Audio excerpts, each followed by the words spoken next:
We are Maddie, Riley, and Dana, and this is our Opportunity Project.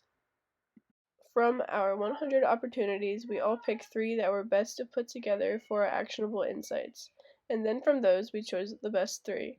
From those, we decided that the lack of therapies and resources related to mental health would be the best opportunity for us because we have all experienced a lack of resources when we needed it most, and we know how detrimental that can be.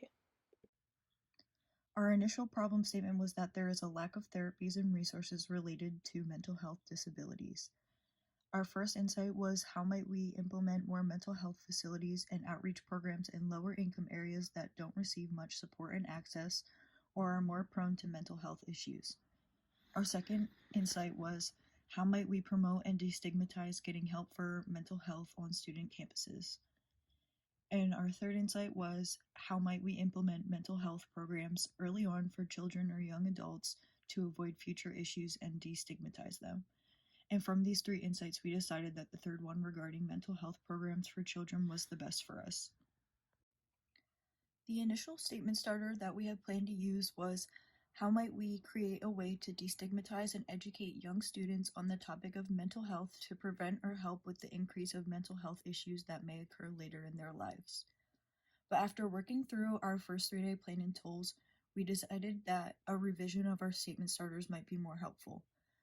So our final statement starter that we planned to use was how might we create a space for students within the classroom to promote mental health and educate them on how to take care of themselves and each other mentally to prevent issues later in life.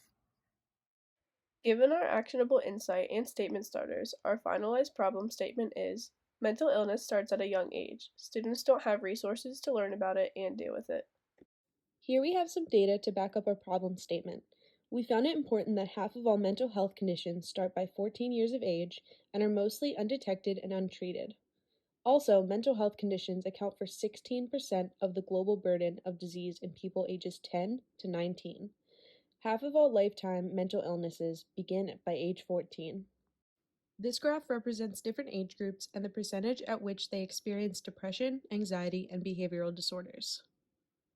Only 1 in 5 kids receive the help they need for mental illnesses they may develop. Our first 3-day plan worked through the first 3 stages of the design process, beginning with empathize and define on day 1, define on day 2, and then define and ideate on day 3. We accomplished a variety of tools throughout this 3-day plan, the most important ones for our success being the important difficulty matrix, abstraction ladder, and rosebud thorn.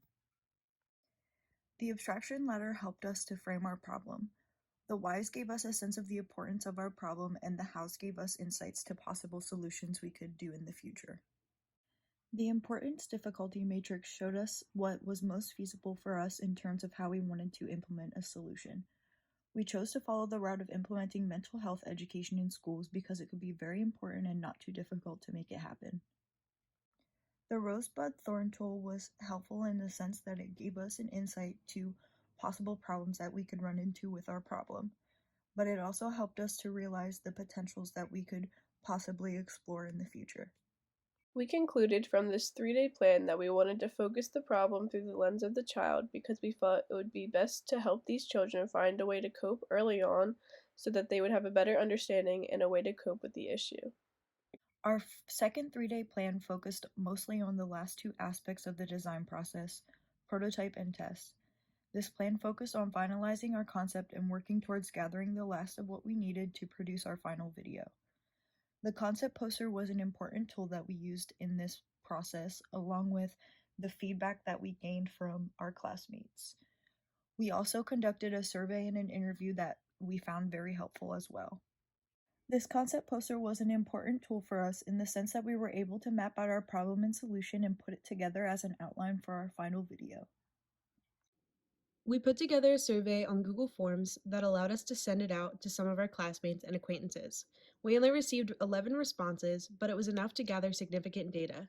With this question, were you able to talk about your emotions to someone in your school? We gathered that over half of the respondents answered no to this question. For this question, were you taught about mental health and resources for it as a child through your school? We found that again, more than half of our participants said no.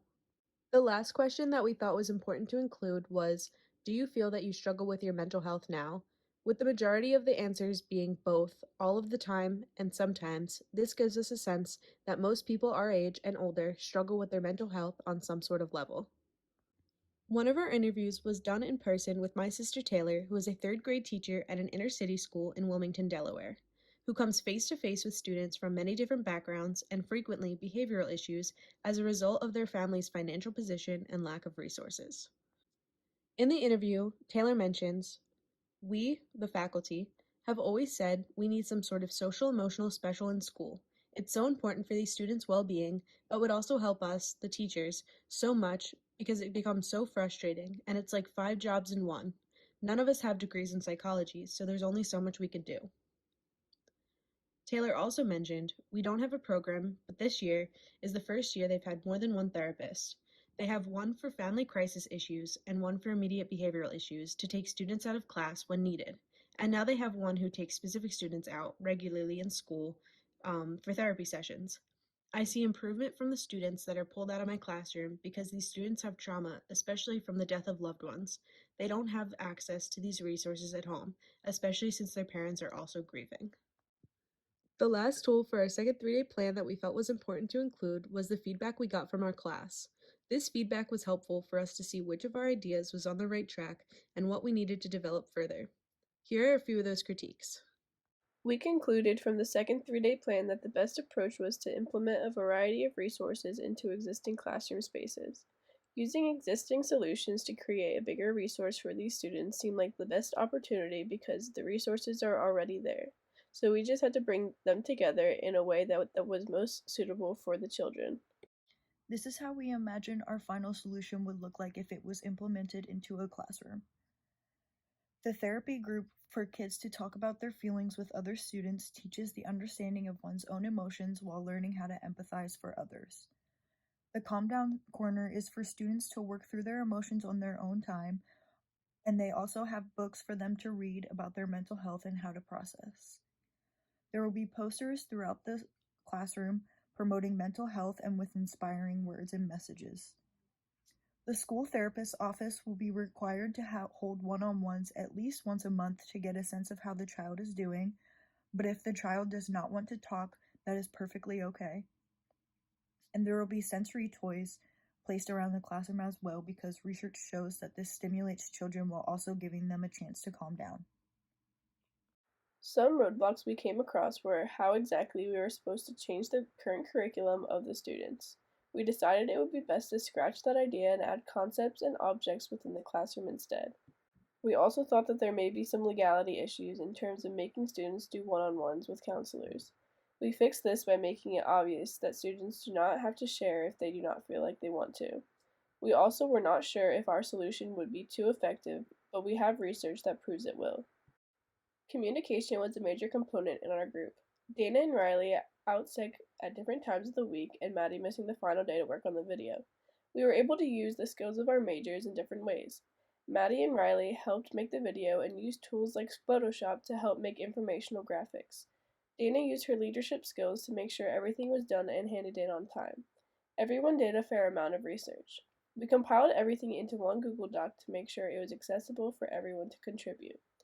We also stayed open to criticism and accepted and tried implementing everyone's ideas. Some takeaways we got from this project was that our group learned that poor mental health is very common, especially in students our age and younger. Studies show that having programs and resources for mental health at early ages is effective, and a lot of schools have little to no resources for mental health. We anticipate that with this solution implemented in schools, we can educate students at a young age on a topic that will help them for their entire lives moving forward. Thank you.